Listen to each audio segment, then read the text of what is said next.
मीरा के प्रभु गिरधर नागर, मीरा के प्रभु गिरधर नागर, मीरा के प्रभु गिरधर नागर, मीरा के प्रभु गिरधर नागर।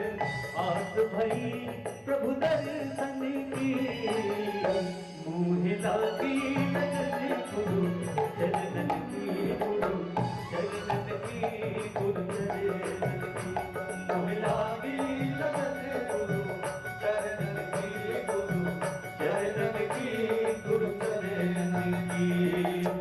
चरण बिना मोहे कुछ नहीं भावे, चरण बिना मोहे कुछ नहीं भावे, चरण बिना मोहे कुछ नहीं भावे, चरण बिना मोहे कुछ नहीं भावे। जग माया सब सपनन की, मोह लागी लगन गुरु चरणन की, गुरु चरणन की, गुरु चरणन की, मोह लागी लगन गुरु चरणन की, गुरु चरणन की, गुरु चरणन की, मोह लागी लगन गुरु चरणन की, गुरु चरणन की, गुरु चरणन की, मोह लागी लगन गुरु चरणन की, गुरु चरणन की, गुरु चरणन की। सभी साधक हाथ जोड़कर परम पूज्य गुरुदेव का आह्वान करेंगे। तेजी आओ सतगुरु महाराज, विराजो आसन पे, पधारो आसन पे।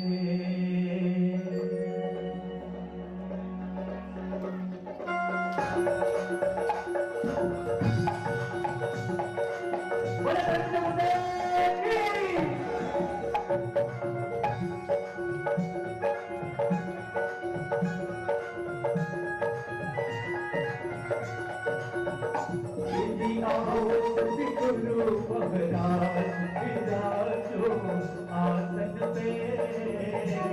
पधारो आसन पे। आओ सतगुरु महाराज विराजो आसन पे, पधारो आसन पे, विराजो आसन पे, पधारो आसन पे, विराजो आसन पे, पधारो आसन पे, विराजो आसन पे, पधारो आसन पे, विराजो आसन पे। वासुदेव कृष्ण गोविंद हरे मुरारी, हे नाथ नारायण वासुदेव। मातु स्वामी सखा हमारे, मातु स्वामी सखा हमारे, हे नाथ नारायण वासुदेव। श्री कृष्ण गोविंद हरे मुरारी, हे नाथ नारायण वासुदेव। श्री कृष्ण गोविंद हरे मुरारी, हे नाथ नारायण वासुदेव।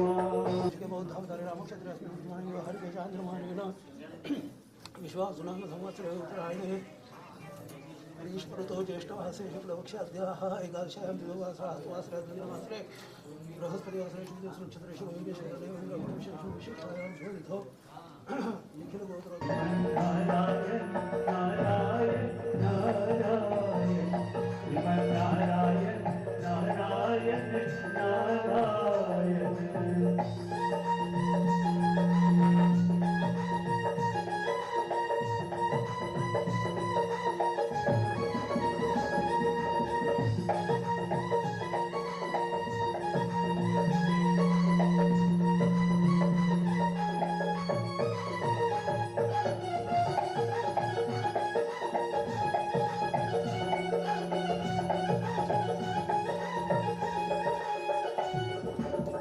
प्रीत पिया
गुरु ब्रह्मा गुरु विष्णु गुरुदेव महेश्वर गुरु साक्षात् परब्रह्म तस्मै श्री गुरुवे नमः।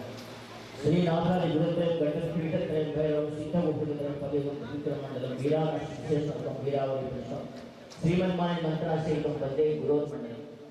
हम आज के दिन गुरुमंडल को प्रणाम करते हुए इस गया क्षेत्र के देवताओं को नमस्कार करते हुए आज का कार्यक्रम आरंभ करेंगे। वैसे तो सब क्षेत्रज्ञ हैं और उनको क्षेत्र का ज्ञान भी है। मेरे साथ में जो ब्राह्मण आए हुए वो लोगों को भी क्षेत्र का ज्ञान है। पहले तो वो बोलना चाहते थे कि हम कुछ स्पीच दें, लेकिन नहीं दे सके। हम क्षेत्र के हमारे ब्राह्मण मेरे साथ जो आए हैं तो क्षेत्र का ज्ञान अभी सभी को आप सभी को है। फिर भी मैं मेरी ओर से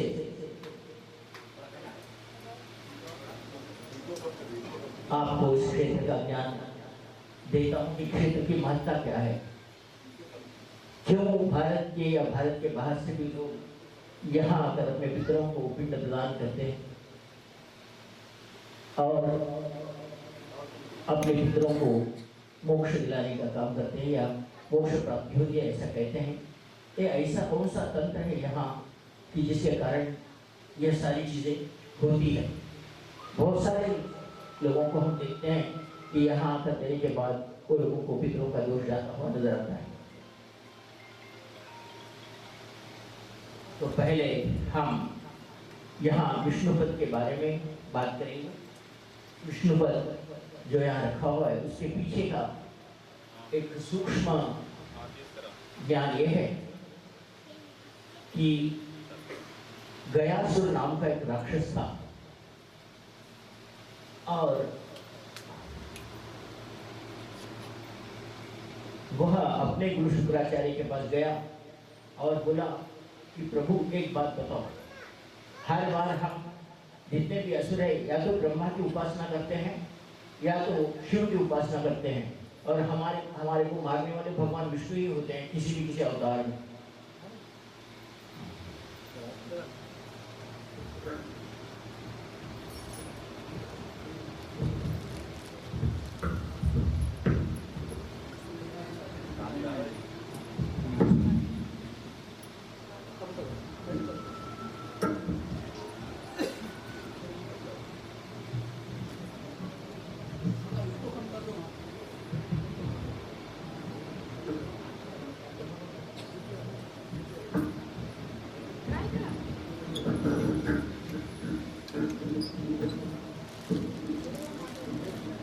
राक्षसों को मारने वाले कोई ना कोई अवतार लेकर विष्णु ही मार दिए। तो उन्होंने अपने शुक्राचार्य को कहा, प्रभु ऐसा करने से कि असुरों को भगवान विष्णु ही मारते हैं, क्यों न हम इस बार भगवान विष्णु की आराधना करें और विष्णु को अगर प्रसन्न करें तो मारने की प्रसन्न से मारने का काम ही नहीं होता। तो मैं चाहता हूँ कि मैं विष्णु भगवान की आराधना करूँ। गयासुर ने विष्णु की आराधना, उसकी तपस्या इतनी तीव्र थी कि भगवान वैकुंठ में विष्णु के स्थान में भी वहाँ एक उसकी तपस्या की ज्वाला वहाँ तक गई। भगवान विष्णु का ये कौन तप कर रहा है, मेरे पास तक ज्वाला पहुँच गई। तो उन्होंने कहा गयासुर नाम का राक्षस आपके लिए तपस्या कर रहा है, असुर और मेरे लिए। हाँ, लेकिन ये बात मैं पहले भी कह चुका हूँ और आज भी कहता हूँ, जिसका तप श्रेष्ठ हो भगवान को उतर के आना ही पड़ता है। कौन सी भी हो, तुम्हारा तप श्रेष्ठ हो तो भगवान आपको अक्षरों की बात करते हैं, भगवान को भी उतर के आना पड़ता है। आपका तप श्रेष्ठ हो। भगवान विष्णु आए गयासुर के पास, आकर उन्होंने पूछा क्या आप तप कर रहे हैं, किस लिए? तो गयासुर ने कहा प्रभु वचन दो कि मैं जो पूछता हूँ आप मुझे जरूर देंगे।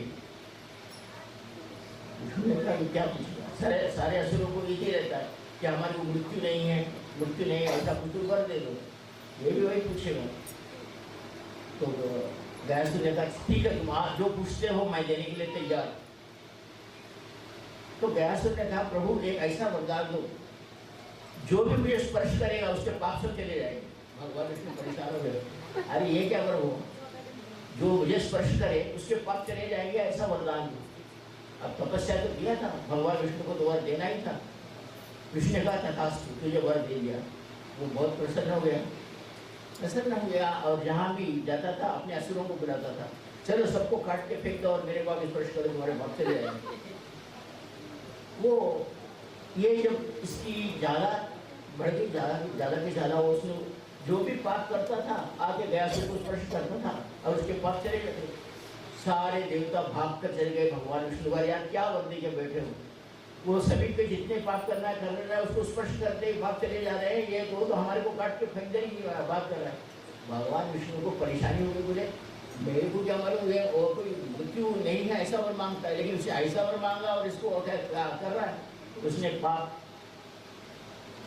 जाते रहे। अब भगवान विष्णु कह रहे हैं मुझे ही कुछ करना होगा, ना शिव जी गए ना ब्रह्मा गए, वर तो भगवान विष्णु ने किया था। भगवान विष्णु गयासुर के पास आए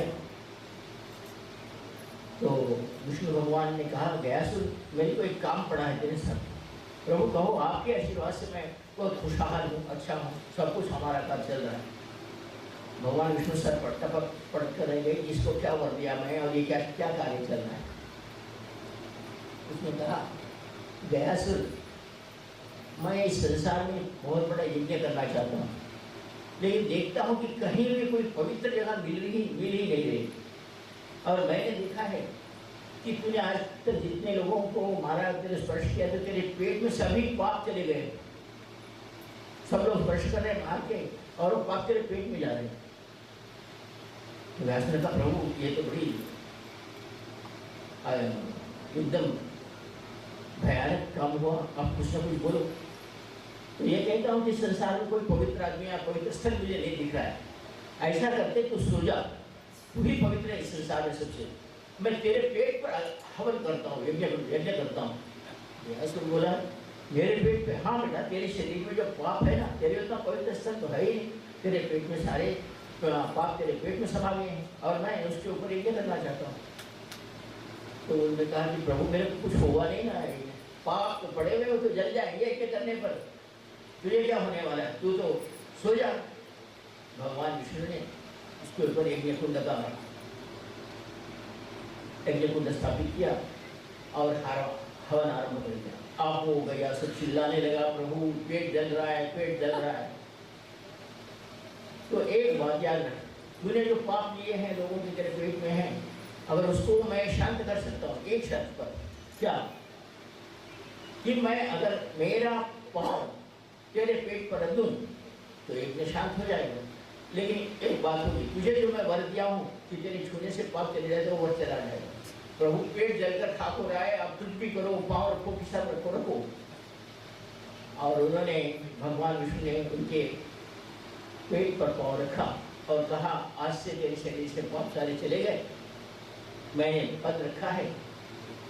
तो उसने कहा, प्रभु इतना सब कुछ हुआ, तुमने मेरा वर बहुत ही चालाकी से मेरे पास से वर ले लिया और मैं भी मूर्ख मानसी का मैंने पंगा विष्णु भगवान से लिया है, अब आज मुझे याद आया। लेकिन मैं ये चाहता हूँ प्रभु कि आपकी याद रह जाए, इसलिए मैं चाहता हूँ कि आज भी आपका मेरे पेट पर जो विष्णु पद रखा हुआ है, मेरी याद में, मेरे सोचने के लिए जो भी आपके विष्णु पद को पूजा करेगा या इसके ऊपर इसके आगे पूजा करेगा या इसको पिंड प्रदान करेगा, बोलो कि उसके सारे पितर उसको मोक्ष मिल जाएगा और उसको किसी प्रकार का पाप उसको नहीं लगेगा, चाहे कोई भी हो, जिनके माँ बाप नहीं हो, जिनके पति नहीं हो, जो अकेला भी हो, अगर आत्मपिंड रखता है तो उसको भी उसका मोक्ष मिलेगा, ऐसा आपके आशीर्वाद दो। और विष्णुपद की पूजा हुई और तब गयासुर ने अपने ही श्रेष्ठता के साथ विष्णुपद भगवान को कहा कि आप मेरे को यहाँ रखकर जो विष्णुपद आपने रखा है, यहाँ सभी को भी शांति मिले और उनके पितर मोक्ष को प्राप्त हो, ऐसा आप मुझे वरदान प्रदान करो। और तब से यह पिंड प्रदान करने की चेष्टा यहाँ चल रही है। तभी भगवान विष्णु ने कहा कि गयासुर, आज से यह क्षेत्र गया के नाम से ही श्रेष्ठ कहलाएगा और यहाँ मैं श्रेष्ठता के साथ मेरा पद की पूजा होगी।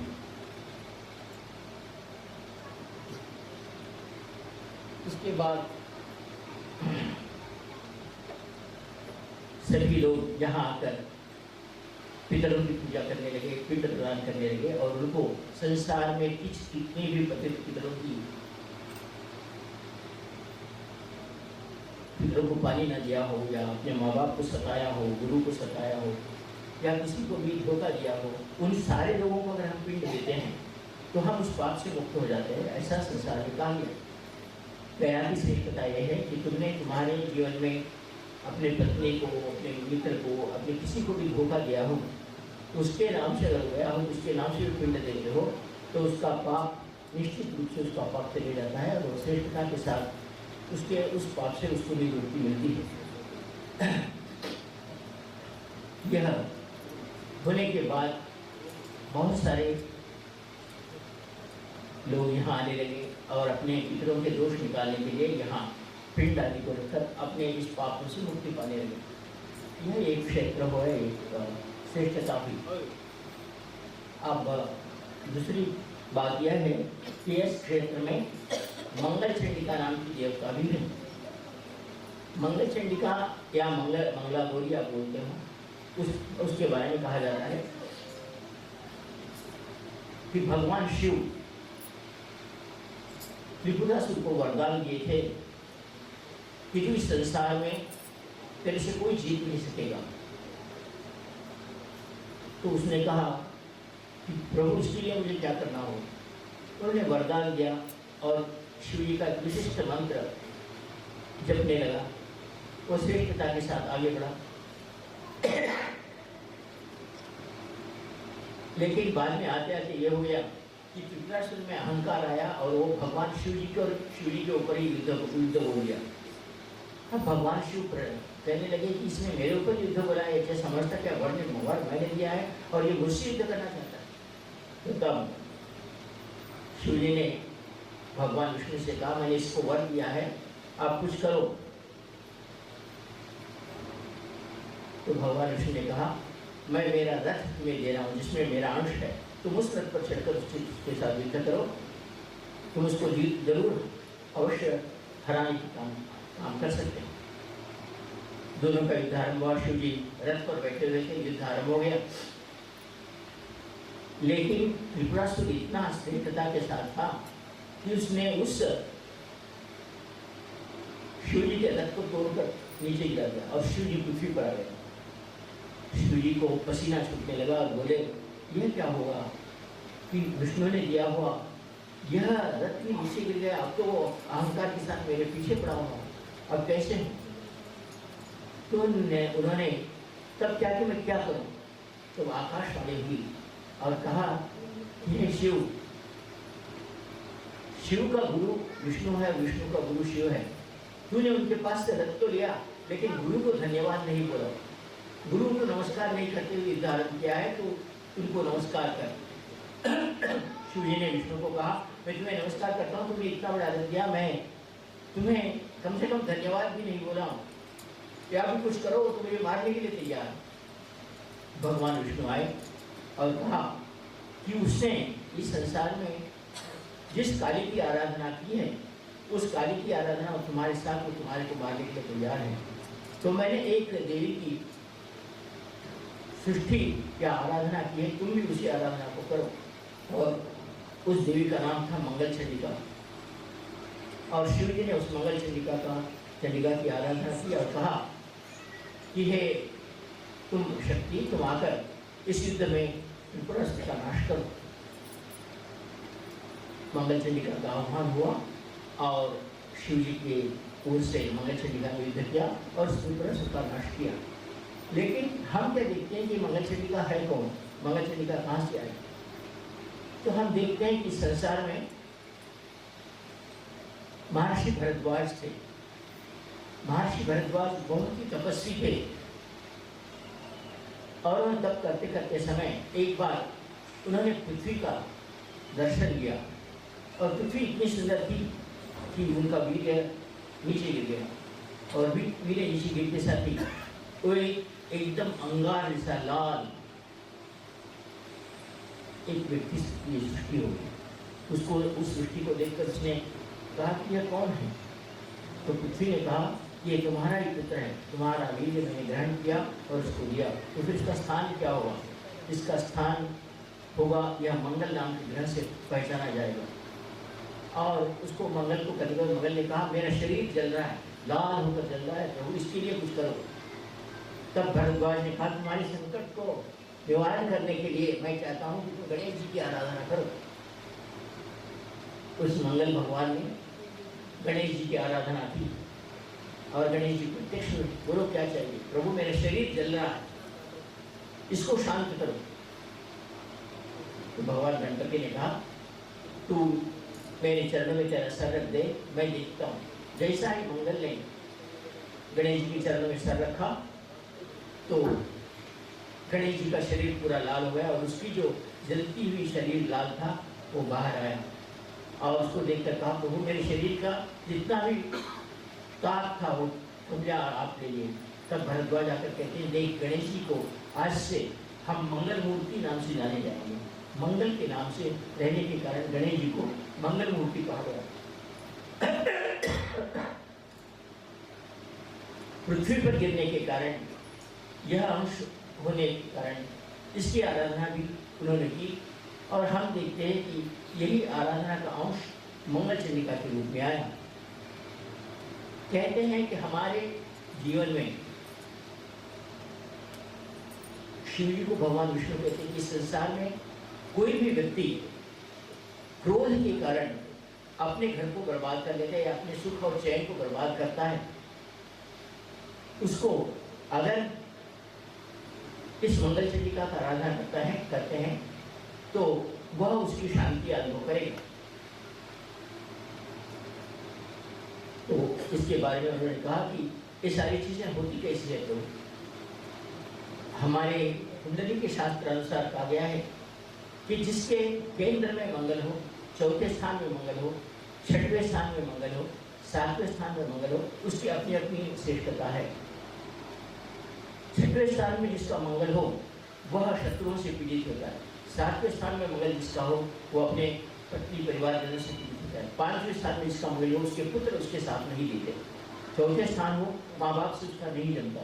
केंद्र में अगर जिसका मंगल हो वो इतना गुस्सा करता है कि उसके सामने कोई आगे उसके जीवन में वो आकर्षण ही नहीं करेगा, हर एक को गाली देते रहेगा, हर एक को कोई लिखा उसको क्रोध ही करेगा लेकिन इसके साथ नहीं बात नहीं कर सकेगा। और अष्टम स्थान में जिसको मंगल हो वो दुर्घटनाग्रस्त होकर मर जाएगा। ऐसा हमारी कुंडली के हर एक श्रेष्ठता के साथ कुंडली में कहा गया है कि कौन से स्थान में क्या करने से क्या होगा। फिर इस मंगल दोष को निवारण करने के लिए क्या करना चाहिए? तो मंगल चंडिका की आराधना करनी चाहिए। इसके बारे में एक बार आपको अपनी कहानी बताता हूँ कि जब कौरव और पांडवों का सब मेलजोल हुआ तो दोनों ने अपनी अपनी प्रॉपर्टी आधी आधी कर ली और धर्मराज ने कहा कि प्रभु आप मेरे वास्तु का पूजन अपने मेरे घर का वास्तु पूजन भूमि पूजन करने के लिए प्रभु श्री कृष्ण को बुला कि आप आओ। श्री कृष्ण आए और अपने भाई बलराम को बुलाया और उन्होंने उस जमीन को जोत दिया, जोत कर समतल बना दिया और कृष्ण ने भूमि पूजा की।